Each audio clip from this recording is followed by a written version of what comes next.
আসসালামু আলাইকুম।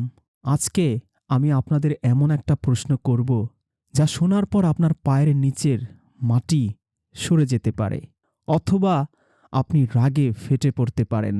কিন্তু সত্যের মুখোমুখি হওয়া আজ আপনার জন্য জরুরি। আমার প্রশ্নটা খুব সহজ। আল্লাহ কি মিথ্যেবাদী? নাউজুবিল্লাহ। চমকে উঠলেন হয়তো। তাহলে শুনুন। কুরআনের অন্তত ২০টি জায়গায় মহান আল্লাহ দাবি করেছেন যে এই কুরআন তামাম বা পূর্ণাঙ্গ বা কমপ্লিট। তিনি বলেছেন এই কিতাবে তিনি কোনো কিছুই বাকি রাখেননি। এটি তিবিয়ানাল লিকুল্লি শাইইন, অর্থাৎ প্রতিটি বিষয়ের সুস্পষ্ট ব্যাখ্যা, এক্সপ্ল্যানেশন। এখন আমার দ্বিতীয় প্রশ্ন, যদি আল্লাহ বলেন তার কিতাব পূর্ণাঙ্গ, কমপ্লিট, তবে আপনি কেন বুখারী, মুসলিম, তিরমিজি বা আবু দাউদ খুঁজছেন?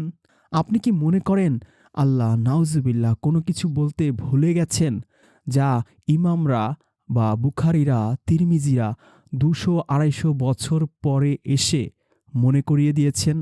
যদি আপনি মনে করেন দিন বোঝার জন্য কুরআনের বাইরেও অন্য কিতাব লাগে, তবে অবচেতন মনে আপনি স্বীকার করে নিচ্ছেন যে আল্লাহর কিতাব অসম্পূর্ণ, ইনকমপ্লিট। অর্থাৎ আপনি আল্লাহর দাবিকে অস্বীকার করছেন। আজ সময় এসেছে এই ভণ্ডামি থেকে বের হয়ে আসার। দেখুন, আমাদের ছোটবেলা থেকে শিখিয়ে অন্ধ করে রাখা হয়েছে। মোল্লারা মিম্বরে দাঁড়িয়ে আপনাকে ভয় দেখায়, কুরআন বুঝবেন না, হাদিস ছাড়া কুরআন অচল। অথচ সূরা কমারের ১৭, ২২, ৩২, ৪০ চারটা আয়াতে আল্লাহ বলেছেন, কুরআনকে আমি সহজ করে দিয়েছি। উপদেশ গ্রহণকারী কেউ আছো কি? আজ আমি কুরআনের দলিল দিয়ে প্রমাণ করব যে কুরআনের পাশে অন্য যে কোনো কিতাবকে দাঁড় করানোর মানে হচ্ছে আল্লাহর সাথে শিরক করা। আজ আমরা ভেঙে চুরমার করে দেব সেই সব যুক্তি যা দিয়ে আপনাদের কুরআন থেকে হাজার লক্ষ মাইল দূরে সরিয়ে রাখা হয়েছে।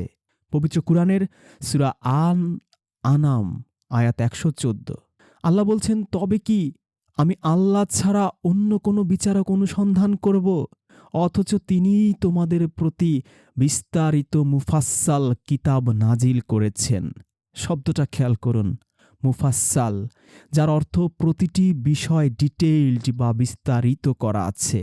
এই যে আমরা বলি না মুফাসসিরে কুরআন, মানে কুরআনের বিস্তারিত ব্যাখ্যা যেই মোল্লা করতে পারে। আর এই আয়াতে আল্লাহ বলে দিচ্ছেন যে তিনি তোমাদের প্রতি মুফাসসাল কিতাব বা বিস্তারিত কিতাব নাজিল করেছেন। এখন তথাকথিত মোল্লারা আপনাকে বলবে, কুরআনে তো নামাজের রাকাত নেই, কুরআনে তো এই নেই, সেই নেই, এটা নেই, ওটা নেই, জোরে আমিন নেই, আস্তে আমিন নেই, ৮ রাকাত নেই, ২০ রাকাত নেই, বুকে হাত বাঁধবো না, পেটে হাত বাঁধবো না, নাভির নিচে হাত বাঁধবো সেটাও নেই। তাদের এই যুক্তি আসলে আল্লাহর প্রজ্ঞাকে অপমান করা, ইনসাল্ট করা। তারা মনে করে আল্লাহ নামাজের রাকাত বলতে ভুলে গেছেন, অথচ আল্লাহ বলছেন তিনি কোনো কিছুই বাকি রাখেননি। সূরা আনাম আয়াত ৩৮। আসলে নামাজ বা সালাত কি তা কুরআন থেকেই বুঝতে হবে, কোনো মানুষের বানানো কিচ্ছা কাহিনী থেকে নয়। মানুষের বানানো এই হুজুর শরীফ বা আজগবি শরীফ, এগুলো কি ওহী? আল্লাহ রাসূলের ওফাতের প্রায় ২০০ থেকে ২৫০ বছর পর এই হাদিসগুলো সংকলিত হয়েছে। এই দীর্ঘ ২৫০ বছর এগুলো কোথায় ছিল? মানুষের মুখে মুখে? একে বিজ্ঞানের ভাষায় বলা হয় চাইনিজ হুইসপার বা টেলিফোন গেম। একজনের কথা ১০ জন ঘুরে যখন ১১ নম্বর ব্যক্তির কাছে পৌঁছায়, তখন মূল কথা আর অবশিষ্ট থাকে না। ইমাম বুখারী নাকি ৬ লাখ হাদিস থেকে বাছাই করে ৭,০০০ নিয়েছেন। তার মানে ৫,৯৩,০০০ হাদিসই ছিল জাল, বানোয়াট তারই দৃষ্টিতে। যে উৎস থেকে ৫,৯৩,০০০ মিথ্যে হাদিস বের হয়, সেই উৎসের বাকি ৭,০০০ যে সত্য, তার গ্যারান্টি আপনাকে কে দিল? আল্লাহ কি বুখারী শরীফকে হেফাজত করার দায়িত্ব নিয়েছেন? নেননি। আল্লাহ দায়িত্ব নিয়েছেন শুধুমাত্র কুরআনের সূরা হিজরের ৯ নম্বর আয়াত খুলে দেখুন, শুনুন। আপনি যদি নিজেকে মুসলিম দাবি করেন, তবে আপনার ঈমান হতে হবে এক আল্লাহর কিতাবের ওপর। আপনি কি আহলে কিতাব হবেন, নাকি আহলে হাদিস হবেন, বা আহলে সুন্নাহ নামে বিভক্তি সৃষ্টি করবেন? আল্লাহ রাসূল কি বুখারী রেখে গিয়েছিলেন? না। তিনি কি মুসলিম শরীফ রেখে গিয়েছিলেন? না, তিনি রেখে গিয়েছিলেন শুধু একখানা কিতাব, আল কুরআন। যেমন মুসা নবী রেখে গিয়েছিলেন একখানা কিতাব, তাওরাত। ঈসা নবী রেখে গিয়েছিলেন একখানা কিতাব, ইনজিল। দাউদ রেখে গিয়েছিলেন একখানা কিতাব, জবুর। সব নবী রাসূলদের কি আল্লাহ একখানা কিতাবই দেন? কিন্তু দুর্ভাগ্যজনকভাবে তাদের মৃত্যুর পরে তাদের নামে শত শত মানবরচিত কিতাব বের হয়। ইহুদিরা যেমন বানিয়েছে তালমুদ, তানাক, মিশনা, সিদ্দুর, নবীম, কেতুবিম। খ্রিস্টানরা যেমন বানিয়েছে gospel of John, gospel of Matthew, gospel of Luke, কত শত নাম। কিভাবে এই তথাকথিত হাদিস আর সিরাতের বইগুলো ব্যবহার করে আপনার কাছে একটা বিকৃত, উগ্র এবং অযৌক্তিক ইসলাম পরিবেশন করা হয়েছে, আমরা আজ কুরআন দিয়ে কুরআনকে ব্যাখ্যা করব। কোনো মানুষের মতামত আমাদের দরকার নেই। আপনারা যারা ভাবছেন হাদিস না মানলে নামাজ হবে না, তাদের বলছি পুরো ভিডিওটি শেষ পর্যন্ত দেখুন, ঠান্ডা মাথায় শুনুন, আপনার বিশ্বাসের ভিত নড়ে যাবে, কিন্তু আপনি সত্যের আলো খুঁজে পাবেন। চলুন শুরু করা যাক মূল আলোচনা। মোল্লাদের সবচেয়ে প্রিয় এবং কমন প্রশ্ন হলো, ভাই আপনি তো শুধু কুরআন মানেন, তো কুরআনের কোথায় 2 রাকাত বা 4 রাকাত নামাজের কথা আছে দেখান তো। তারা মনে করে এই একটা প্রশ্ন করলেই বুঝি কুরআনকে অসম্পূর্ণ, ইনকমপ্লিট প্রমাণ করা যাবে। আজ আমি তাদের এই ভাওতাবাজির মুখোশ খুলে দিচ্ছি। খুব মন দিয়ে শুনবেন। আল্লাহর অগ্রাধিকার বনাম মানুষের অগ্রাধিকার। প্রথম কথা হলো, আল্লাহ কি এই মহাবিশ্ব সৃষ্টি করেছেন আপনাকে দিয়ে ব্যায়াম করানোর জন্য? আল্লাহ কি 52 বা 48 রাকাতের হিসাব মেলাতে কোরআন পাঠিয়েছেন? কোরআনে আল্লাহ সালাত কায়েম করতে বলেছেন অন্তত 70 বার, কিন্তু একবারও কেন রাকাত সংখ্যা বললেন না? কারণ আল্লাহর কাছে সংখ্যা বা উঠা বসা গুরুত্বপূর্ণ নয়। আল্লাহর কাছে গুরুত্বপূর্ণ হলো সালাতের উদ্দেশ্য। আল্লাহ বলেছেন সূরা আনকাবুতের 45 আয়াতে, নিশ্চয়ই সালাত মানুষকে অশ্লীল ও মন্দ কাজ থেকে, খারাপ কাজ থেকে বিরত রাখে। এখন আপনি যদি 5 ওয়াক্তে 52 রাকাতও পড়েন আর মসজিদ থেকে বের হয়ে সুদের ব্যবসা করেন বা মানুষের হক নষ্ট করেন বা ঘুষ খান, তবে আপনার ওই রাকাত গোনা নামাজ কি কোনো কাজে লেগেছে? রাকাতের সংখ্যা মানুষের বানানো, আল্লাহর নয়। আল্লাহ উদ্দেশ্য দিয়েছেন, মানজিল দিয়েছেন, ডেস্টিনেশন দিয়েছেন, পদ্ধতি নয়। অনেকে প্রশ্ন করে আল্লাহর রাসূল নামাজ শিখেছেন জিব্রাইলের কাছে আর সেই পদ্ধতি হাদিসে এসেছে। চরম মিথ্যে কথা। সালাত, হজ এবং জাকাত এগুলো আল্লাহর রাসূলের ওপর নতুন কোনো আবিষ্কার নয়। আল্লাহ কোরআনে পরিষ্কার বলেছেন এগুলো মিল্লাতে ইব্রাহিম বা ইব্রাহিমের দিন, সূরা হাজ আয়াত ৭৮। এটা জাতির পিতা ইব্রাহিমের দিন। সূরা নাহলের ১২৩ আয়াতে আল্লাহ বলেছেন, আমি তোমার প্রতি ওহী করছি, তুমি এই মুহূর্ত থেকে একনিষ্ঠভাবে ইব্রাহিমের ধর্ম অনুসরণ করো। ইব্রাহিমের সময় থেকেই মানুষ সালাত এবং হজ জানত। নবী মুহাম্মদুর রাসূলুল্লাহ এসে শুধু সেগুলোকে পীর, অলি, আউলিয়া, গাউস, কুতুব, নবী রাসূল পূজা আর মূর্তি পূজা আর কুসংস্কার থেকে মুক্ত করে পুনরায় প্রতিষ্ঠিত করেছেন। কুরআন একটা সংবিধান, কোনো ম্যানুয়াল নয়। সংবিধান আপনাকে অধিকার দেয়, কিন্তু সেই অধিকার কিভাবে প্রয়োগ করবেন তার জন্য আপনার বিচার বুদ্ধি বা আকল বা ইন্টেলিজেন্স ব্যবহার করতে হয়। আচ্ছা, যারা হাদিসের দোহাই দিয়ে রাকাতের কথা বলেন তাদের জিজ্ঞেস করুন, কুতুবে সিত্তা বা 6টি প্রধান হাদিস গ্রন্থ কোন হাদিসে পরিষ্কার করে 5 ওয়াক্তের রাকাত সংখ্যা ধারাবাহিকভাবে লেখা আছে? সালাতুল জানাজায় কয়টা সিজদা? একটাও না। সালাতুল খৌফ বা ভয়ের নামাজ, সেখানে রাকাতের হিসাব কোথায়? আসলে সালাত হলো আল্লাহর সাথে একটা কমিটমেন্ট বা একটা চুক্তি। আল্লাহ আপনাকে কিছু সময় দিয়েছেন, ফজর, ঈশা, তার স্মরণে দাঁড়াতে বলেছেন, তার কিতাব থেকে পাঠ করতে বলেছেন সূরা আনকাবুতের ৪৫ আয়াতে। নবীকেও বলেছিলেন ধীরে ধীরে স্পষ্টভাবে তারতিল সহকারে এই কুরআন পড়ো, যতটুকু পড়া সহজ হয়। সূরা মুজাম্মিলে মূল উদ্দেশ্য হচ্ছে আল্লাহর এই কিতাব পড়া, এটা পড়ে এটা নিয়ে চিন্তা ভাবনা করে এটা অনুযায়ী জীবন গড়া। সূরা সাদের ২৯ আয়াতে আল্লাহ বলেছেন, এই তোমার কাছে আমি এই বরকতময় কিতাব নাজিল করেছি যাতে তারা এর আয়াতগুলো নিয়ে গভীর চিন্তা ভাবনা করে। কোথায় আজ আমরা এই আয়াতগুলো পড়ি? বুঝি তো না, চিন্তা ভাবনা করব কিভাবে?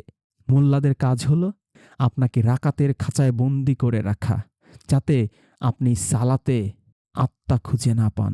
এর মাকসাদের মঞ্জিল যে মন্দ কাজ আর অশ্লীল কাজ থেকে বিরত রাখা, সেই আধ্যাত্মিক দর্শন তত্ত্ব খুঁজে না পান। যদি রাকাত সংখ্যাই ইসলামের মূল হতো, তবে আল্লাহ অবশ্যই তা লিখে দিতেন। আল্লাহ যখন মিরাস বা উত্তরাধিকারের ক্ষুদ্রাতি ক্ষুদ্র ভাগ, যে মৃত্যুর পরে সম্পদ কিভাবে বন্টন হবে, সূরা নিসায় বলে দিতে পেরেছেন, 3 ভাগের 1 ভাগ কে পাবে, 6 ভাগের 1 ভাগ কে পাবে, 8 ভাগের 1 ভাগ কে পাবে, 2 ভাগের 1 ভাগ কে পাবে, কখন পাবে, তবে কি তিনি 2 বা 4 রাকাত লিখতে জানতেন না? নাউজুবিল্লাহ। আল্লাহ যা বলেননি তা দ্বীনের অংশ নয়। আল্লাহ যা ছেড়ে দিয়েছেন তা আপনার জন্য সহজতা, আর হাদিস সেই সহজতাকে জটিল ও কঠিন করে হাজারো শর্ত আর নিয়মের বেড়াজালে আটকে দিয়েছে। মনে রাখবেন, কুরআন এসেছে মানুষকে মুক্ত করতে। আল্লাহ আপনাকে বলেছেন তার কাছে আত্মসমর্পণ করতে, আর হাদিস আপনাকে শেখাচ্ছে আঙুল কতটুকু নাড়াতে হবে। আপনি কি আল্লাহর দাস হবেন নাকি বুখারীর কিতাবের দাস হবেন, সিদ্ধান্ত আপনার। চলুন এবার আমরা প্রথাগত ইতিহাসের আড়ালে লুকিয়ে থাকা রাজনৈতিক প্রোপাগান্ডার রহস্য নিয়ে কিছু কথা বলি এবং সেগুলো ফাঁস করে দেই। আজ আমরা ইতিহাসের সেই অন্ধকার গলিতে ঢুকব, যা আমাদের দেশের তথাকথিত আলেমরা আপনাদের কাছে 7টি তালা দিয়ে লুকিয়ে রেখেছে। তারা আপনাকে বলে হাদিস হলো রাসূলের কথা, কিন্তু আমি আজ প্রমাণ করব হাদিস হলো উমাইয়া এবং আব্বাসীয় রাজবংশের সিংহাসন টিকিয়ে রাখার জন্য তৈরি করা এক বিশাল পলিটিক্যাল ম্যানিফেস্টো।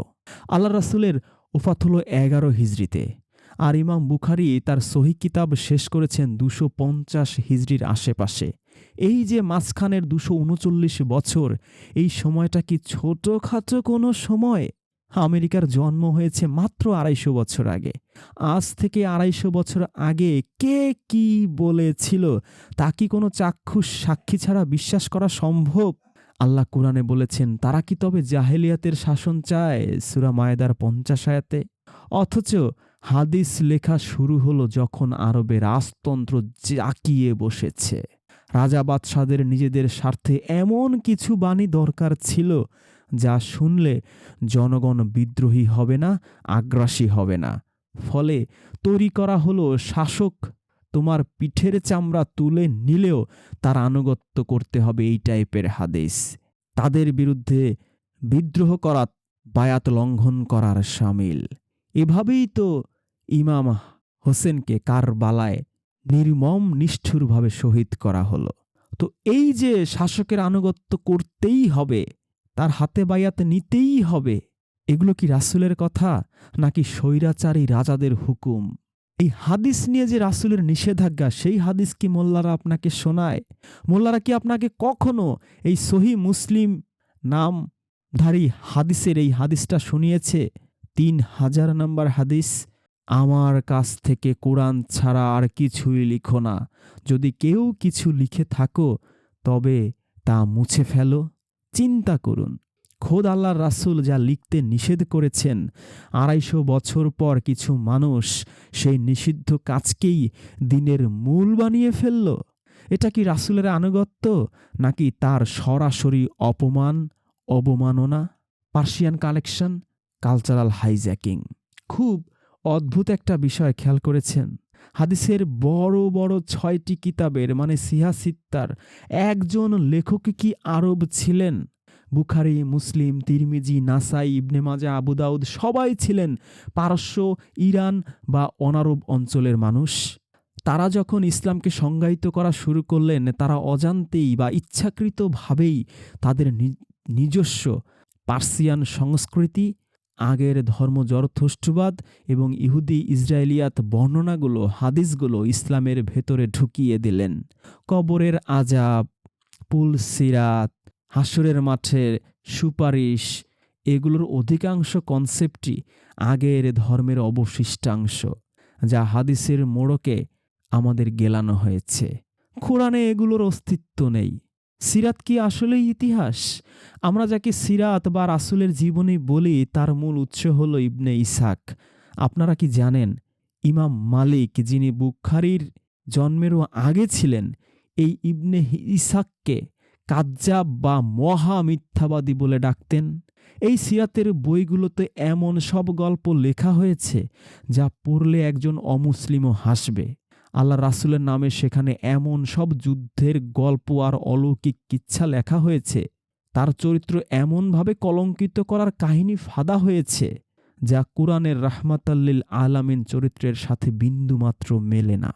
তারা রাসূলকে একজন মহান পথপ্রদর্শকের বদলে একজন যোদ্ধা, একজন চরিত্রহীন, শিশুকামী, জাদুকর, সুপারম্যান হিসেবে উপস্থাপন করেছে। যদি হাদিস ছাড়া ইসলাম অসম্পূর্ণই হতো, তবে আল্লাহ কেন রাসূলের জীবদ্দশায় সেগুলো লিপিবদ্ধ করার নির্দেশ দিলেন না? কেন আবু বকর, ওমর হাদিসের কোনো সংকলন রেখে গেলেন না? বরং খলিফা ওমর তো হাদিস বর্ণনা করতে নিষেধ করেছিলেন এবং অনেককে গৃহবন্দী পর্যন্ত করেছিলেন, যাতে কুরআনের সাথে অন্য কিছু মিশে না যায়। তিনি ১ মাস সময় নিয়ে তারপর বলেছিলেন, এই হাদিস সংকলন আমি করতে পারবো না। এর আগের নবী রাসূলদের উম্মতেরা তাদের মৃত্যুর পরে হাদিস লিখতে গিয়েই তারা পথভ্রষ্ট হয়েছে, আল্লাহর কিতাব থেকে দূরে সরে গিয়েছে। তাহলে আজ ১,০০০ বছর পরে এই বিশাল কাগজের পাহাড়, ১০, ২০, ৩০ লক্ষ, ৪০, ৫০, ৬০ লক্ষ হাদিসের পাহাড় কেন আপনার কাছে আল্লাহর বাণীর চেয়েও বেশি গুরুত্বপূর্ণ হয়ে উঠল? এবার দেখি চলুন কিভাবে মানুষের লেখা কিতাব আল্লাহর দেয়া আইনকে সরাসরি চ্যালেঞ্জ করেছে এবং ইসলামকে একটা রক্তপিপাসু বর্বর ধর্ম হিসেবে বিশ্বের কাছে উপস্থাপন করেছে। কুরআনের বিচার বনাম শরিয়তের নৃশংসতা। আমরা সবাই বলি আল্লাহর আইন চাই, কিন্তু আপনি কি জানেন বর্তমান প্রচলিত শরিয়া আইনের অনেকগুলোই আসলে আল্লাহর আইনের বিরুদ্ধে বিদ্রোহ, ধৃষ্টতা। হ্যাঁ, আপনি ঠিকই শুনেছেন, মানুষের লেখা হাদিসের বই দিয়ে আল্লাহর কিতাবকে বাতিল করে দেয়া হয়েছে। এর চেয়ে বড় কুফরি আর কি হতে পারে? কয়েকটা এক্সাম্পল দেই। রজম বা পাথর মেরে হত্যা, এটা পুরোপুরি ইহুদি ধর্মের অনুপ্রবেশ। শুরুতেই আসি ব্যভিচারের শাস্তির বিষয়ে। কুরআন মাজিদ বের করুন, সূরা আন-নূর আয়াত ২। আল্লাহ খুব স্পষ্ট ভাষায় বলেছেন, ব্যভিচারিণী নারী ও ব্যভিচারী পুরুষ তাদের প্রত্যেককে ১০০টি করে বেত্রাঘাত করো। এখানে কোনো লুকোচুরি নেই। আল্লাহ ব্যভিচারের শাস্তি নির্ধারণ করেছেন ১০০ বেত্রাঘাত। কিন্তু আমাদের প্রচলিত শরিয়া কি বলে? তারা বলে পাথর মেরে হত্যা করো বা রজম করো যদি বিবাহিত হয়। এখন আমার প্রশ্ন, আল্লাহ কি ১০০ গুনতে জানতেন না? তিনি কি জানতেন না যে পাথর মারলে মানুষ মরে যায়? আল্লাহ যেখানে জীবন বাঁচানোর জন্য ১০০ বেত্রাঘাত দিলেন, সেখানে হাদিসের দোহাই দিয়ে আপনি মানুষকে মেরে ফেলছেন। আপনি কি আল্লাহর চেয়েও বড় বিচারক? আসলে এই রজম বা পাথর মারার বিধান ছিল ইহুদিদের কিতাবে। হাদিস লেখকরা সেই ইহুদি সংস্কৃতিকে ইসলামের ভেতরে ঢুকিয়ে দিয়েছেন এবং দাবি করছেন যে পাথর মারার আয়াত কোরআনে ছিল, কিন্তু কোনো এক ছাগল নাকি সেই আয়াতের পাতা খেয়ে ফেলেছে। নাউজুবিল্লাহ। আপনারা কি একবারও চিন্তা করেছেন আল্লাহর কিতাবকে কতটা অপমান করলে এই ধরনের হাস্যকর গল্প হাদিসের বইয়ে স্থান পায়? এবার আসি মুরতাদের শাস্তি, বাক স্বাধীনতার গলা টিপে ধরা, ধর্মত্যাগ বা মুরতাদের শাস্তি। প্রচলিত শরিয়া মতে কেউ যদি ইসলাম ত্যাগ করে তবে তাকে কতল করো। এখন কোরআন কি বলে? সূরা বাকারা ২৫৬ আয়াত দেখুন, লা ইকরাহা ফিদ্দিন, ধর্মের ব্যাপারে কোনো জোর জবরদস্তি নেই। সূরা কাহাফ আয়াত ২৯, আল্লাহ বলছেন যার ইচ্ছা হয় সে ঈমান আনুক, যার ইচ্ছে হয় সে কুফরি করুক। আল্লাহ মানুষকে স্বাধীনতা দিয়েছেন। আপনি যদি কাউকে তলোয়ারের ভয় দেখিয়ে মুসলিম বানিয়ে রাখেন, তবে সে তো হবে মুনাফিক, মুসলিম হবে না কখনো। হাদিস এই মুনাফিক তৈরির কারখানা খুলে বসেছে। অথচ কুরআন চেয়েছে হৃদয়ের পরিবর্তন, অন্তরের পরিবর্তন। আপনি কি মনে করেন আল্লাহর দেয়া স্বাধীনতার চেয়ে মানুষের তৈরি তলোয়ারের আইন বেশি শ্রেষ্ঠ? নাসক মানসুক বা আল্লাহর আয়াত বাতিলের ভণ্ডামি নিয়ে কিছু বলি। মোল্লারা যখন দেখে যে কোরআনের আয়াতের সাথে হাদিস মিলছে না, তখন তারা একটা ভয়ানক থিওরি দাঁড় করায়, যাকে তারা বলে নাসখ মানসুখ। তাদের দাবি হলো হাদিস নাকি কোরআনের আয়াতকে বাতিল করে দিতে পারে। চিন্তা করুন, আল্লাহর কথাকে বাতিল করার ক্ষমতা নাকি ইমাম বুখারীর সংকলিত হাদিসে আছে। এটা কি শিরক নয়? আল্লাহ বলছেন তার বাণীর, তার কথার কোনো পরিবর্তন হয় না, সূরা আনাম ১১৫। আর মোল্লারা বলছে হাদিস দিয়ে কুরআনকে বদলে দেয়া যায়। তারা মূলত কুরআনকে একটা অকার্যকর সংবিধানে পরিণত করতে চায়, যাতে তাদের হাদিসের ব্যবসা রমরমা থাকে। প্রিয় ভাই ও বোনেরা, আজ আমাদের সমাজ, বিশেষ করে মুসলিম সমাজ কেন এত উগ্র? কারণ আমরা শান্তির কিতাব কুরআন ছেড়ে দিয়ে মানুষের লেখা রক্তারক্তির ইতিহাসে ডুবে আছি। সেই সিফফিনের যুদ্ধ, উষ্ঠির যুদ্ধ, কারবালার যুদ্ধ, জঙ্গে জামাল, যেখানে হাজার হাজার লক্ষ লক্ষ সাহাবীরা একে অপরের সাথে যুদ্ধ করে নিহত হয়েছিলেন। আল্লাহ আমাদের দিয়েছেন দয়া ও ক্ষমার বিধান, আর হাদিসের নামে আমাদের দেয়া হয়েছে প্রতিশোধ আর হত্যার বিধান। কোরআনে কোথাও কি আছে আল্লাহর রাসূল নিজ হাতে কাউকে পাথর মেরে হত্যা করেছেন? নেই, কারণ রাসূল কোরআনের বাইরে চলতেন না। তবে আজ আপনি কেন চলছেন? ১৪৫০ বছর আগে একদল মানুষ আরবের মরুর বুকে একটা বৈপ্লবিক বাণী নিয়ে এসেছিল, লা ইলাহা ইল্লাল্লাহ। এর মানে শুধু এই নয় যে আল্লাহ এক, বরং এর মানে ছিল আল্লাহ ছাড়া আমরা আর কোনো মানুষের তৈরি বিধানের সামনে মাথা নত করব না। কিন্তু আজ আমরা আল্লাহর গোলামির চেয়ে মানুষের লেখা কিতাব আর মোল্লাদের ফতোয়ার বেশি গোলামি করি।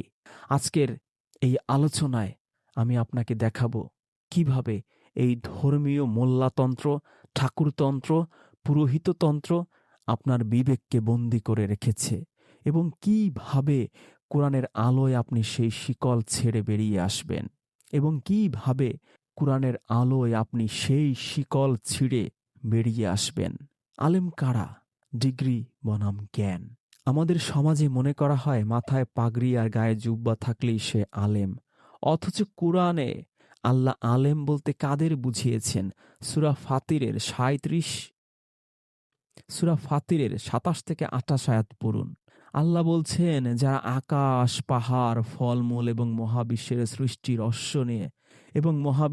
সৃষ্টি রহস্য নিয়ে গবেষণা করে এবং আল্লাহকে ভয় করে, তারাই হলো প্রকৃত জ্ঞানী বা আলেম। অথচ আমাদের তথাকথিত আলেমরা শুধু মানুষের লেখা পুরনো কিতাব মুখস্থ করে। তারা বিজ্ঞান বোঝে না, মহাবিশ্ব বোঝে না, এমনকি কোরআনের বৈপ্লবিক দর্শনও বোঝে না। তারা শুধু বোঝে কিভাবে ফতোয়া দিয়ে আপনাকে ভয় দেখিয়ে তাদের কর্তৃত্ব বজায় রাখা যায়। মনে রাখবেন, কোরআন পড়তে কোনো মিডিয়া বা ব্রোকার দরকার নেই। আল্লাহ আপনার সাথে সরাসরি কথা বলতে চান। ইজমা, কিয়াস, সংখ্যাগরিষ্ঠতার ধোঁকাবাজি। মোল্লারা যখন কোনো যুক্তি পায় না, তখন তারা বলে সবাই তো এটা মানে, সকল পূর্বের আলেম ওলামারা এই বিষয়ে একমত, ইজমা করেছেন। সাবধান, কোরআন কি সংখ্যাগরিষ্ঠতাকে সত্যের মাপকাঠি বলেছে? কখনো না। সূরা আল আনাম আয়াত ১১৬ আল্লাহ বলছেন, যদি তুমি পৃথিবীর অধিকাংশ মানুষের অনুসরণ করো, তবে তারা তোমাকে আল্লাহর পথ থেকে বিচ্যুত করে দেবে। সত্য কোনো সংখ্যা তত্ত্বের ওপর নির্ভর করে না, সত্য নির্ভর করে ওহীর ওপর। যদি পুরো পৃথিবী একদিকে থাকে আর আল্লাহর কিতাব অন্য দিকে থাকে, তবে একজনও প্রকৃত মুসলিম হিসেবে আপনাকে একাই কোরআনের পক্ষে দাঁড়াতে হবে। ইজমা আর কিয়াস হলো আল্লাহর আইনের ওপর মানুষের মাতব্বারি ছাড়া আর কিচ্ছু নয়। প্রকৃত মুসলিম হওয়ার ৩টা পদক্ষেপ। আপনারা অনেকে প্রশ্ন করেন, ভাই প্রচলিত ধারা ছেড়ে দিলে আমি এখন কি করব, কিভাবে চলব? আমার উত্তর খুব সহজ, আনলার্নিং। যা কিছু ছোটবেলা থেকে মানুষের কিতাব থেকে শিখেছেন, সেগুলোকে এক পাশে সরিয়ে রাখুন, ফ্রেশ মন নিয়ে কোরআন খুলুন। ২, ডিরেক্ট অ্যাক্সেস, সরাসরি পাঠ। অনুবাদের সাহায্য নিন, কিন্তু শব্দগুলোর মূলে যাওয়ার চেষ্টা করুন। আল্লাহ আপনার বিবেককে, আকলকে ব্যবহার করতে বলেছেন। কোরআন পড়ার সময় মোল্লাদের চশমা খুলে নিজের চোখ ব্যবহার করুন। ৩. জীবনে প্রয়োগ। কোরআন আপনাকে যা করতে বলেছে, সততা, মানবতা, ন্যায় বিচার এবং এক আল্লাহর দাসত্ব, তা নিজের জীবনে বাস্তবায়ন করুন। এটাই আল্লাহর সাথে প্রকৃত কানেকশন, প্রকৃত সালাত। এটাই প্রকৃত ইসলাম।